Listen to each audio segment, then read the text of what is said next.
రాష్ట్రంలో దారుణ ఘటనలు జరుగుతూ ఉంటే ప్రభుత్వం నిర్లక్ష్యంగా వ్యవహరిస్తోందని మండిపడ్డారు మాజీ ఎంపీ మార్గాని భరత్. ఘటనలు జరిగిన తర్వాత కూడా ప్రభుత్వం యాక్షన్ లేదు అన్నారు.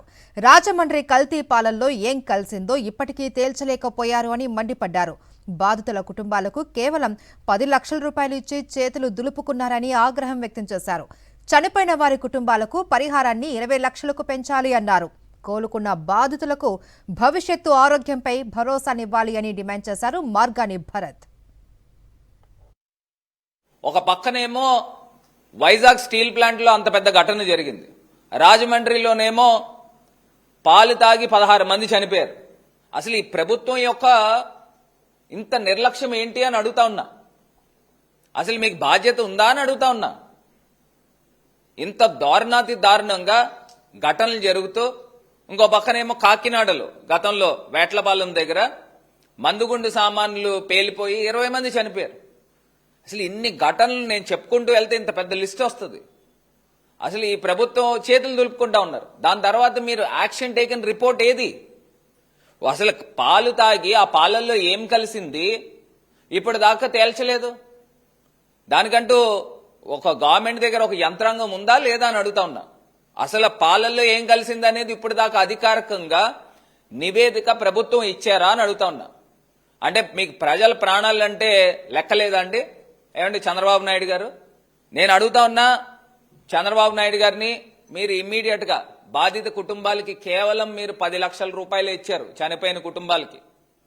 ఎందుకు ఈ రకమైన ఇప్పుడు నిజంగా 10 లక్షల రూపాయలతో ఏమొస్తుందనండి? మీరు ప్రాణాలు వెనక్కి తీసుకురాగలరా? దాన్ని ఇమీడియట్ గా డబుల్ చేయాలి. నేను ఇవాళ ఒకటి ఈ ప్రభుత్వాన్ని సూటిగా ప్రశ్నిస్తా ఉన్నా. మీరు ఇమీడియట్ గా రుహానియా అనే పాపకి సంబంధించి ప్రభుత్వము గ్యారంటీ ఇవ్వాల్సిన కార్యక్రమం చేపట్టండి. మీరు కూడా ఇవ్వాల్సింది కూడా ఏంటంటే ఇన్ రైటింగ్ ఇవ్వాలి. రేపు భవిష్యత్తులో ఏ ట్రీట్మెంట్ జరిగినా ఏదేమైనా భవిష్యత్తులో ఒకవేళ డిశ్చార్జ్ అయ్యి బయటకు వచ్చిన తర్వాత మళ్ళీ ఫర్దర్ కాంప్లికేషన్స్ వచ్చినా ఈ రుహానియా అనే పాపకి పూర్తి స్థాయిగా ఈ ప్రభుత్వం బాధ్యత తీసుకోవాలి అని మీరు ఇమీడియట్ గా ఈ ప్రభుత్వాన్ని డిమాండ్ చేస్తా ఉన్నాం, బాధ్యత తీసుకోమని. ఇందాక గౌరవ మాజీ ముఖ్యమంత్రి వర్యులు జగనన్న దగ్గర కూడా తీసుకుని వెళ్లి కల్పించాం. జగనన్న కూడా పూర్తి స్థాయి భరోసా ఇచ్చారు. పాపకి ఈ కుటుంబాలకు భరోసా ఇచ్చారు. ఖచ్చితంగా రానున్న రోజుల్లో రేపు మా ప్రభుత్వం వచ్చిన తర్వాత వీళ్ళు ఎంతైతే డబ్బు ఖర్చు పెట్టారో దానికి ఆ డబ్బుల్ని రియంబర్స్ చేయించే కార్యక్రమము ఖచ్చితంగా చేపిస్తాము. ఈ లోవరాజ్ అనే వ్యక్తి ఈ బాబుకు సంబంధించి కూడా 2 లక్షల చిల్లర ఖర్చు పెట్టుకున్నాడు. 3 లక్షల రూపాయల దాకా మరి ఖర్చు చేసుకున్నాడు. ప్రభుత్వం ఎందుకు రియంబర్స్ చేయరండి? అంటే మీరు చేతులు దులిపేసుకునే కార్యక్రమం చేస్తా ఉన్నారా? ఇది ముమ్మాటికి కూడా మంచి పద్ధతి కాదు. ఈ ప్రభుత్వం పూర్తి స్థాయి బాధ్యత తీసుకోవాలి.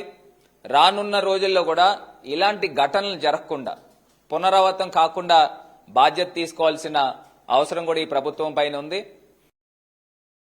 మరిన్ని అప్డేట్స్ కోసం ఛానల్ ను సబ్స్క్రైబ్ చేయండి. నోటిఫికేషన్స్ కోసం బెల్ ఐకాన్ పై క్లిక్ చేయండి.